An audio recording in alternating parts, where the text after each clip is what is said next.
How to use your grill as a smoker. What's up, Internet? Big J with Big J's Extreme Fitness. There's some of that wood that I'm going to be using today, and I actually used it for breakfast on yesterday's video, but I had a fire and it was going.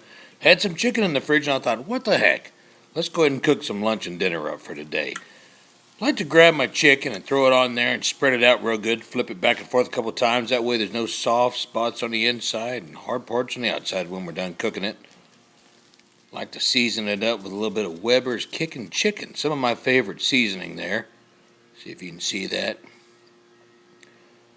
But the main part of this video is to teach you guys that you don't really need a fancy smoker. See that wood there? It's on fire. You don't need a fancy smoker to make your chicken taste like it's been on the smoker.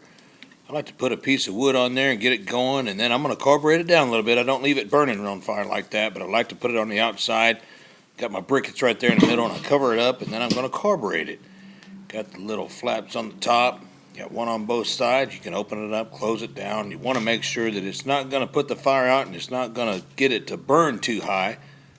And you got that one on the bottom. You can open it up and get a lot of air on those briquettes and that wood, or you can close it down. You see there?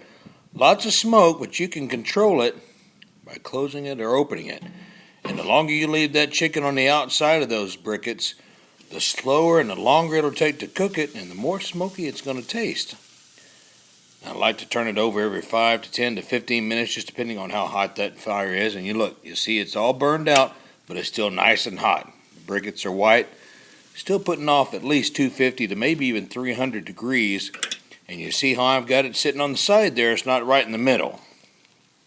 That's going to be perfect for a good smoky taste. Now I've got a little bit of I believe that wood that I was using for that fire was probably pecan, which is my favorite. And I got a little hickory briquettes.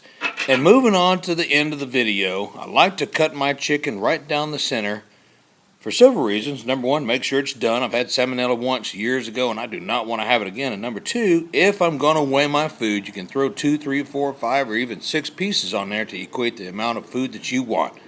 There's lunch and dinner for today and tomorrow, and there's a Weber's Kickin' Chicken I used. I hope you guys enjoyed the tip. Until next time, intensity rules, train hardcore, and we'll see you next video.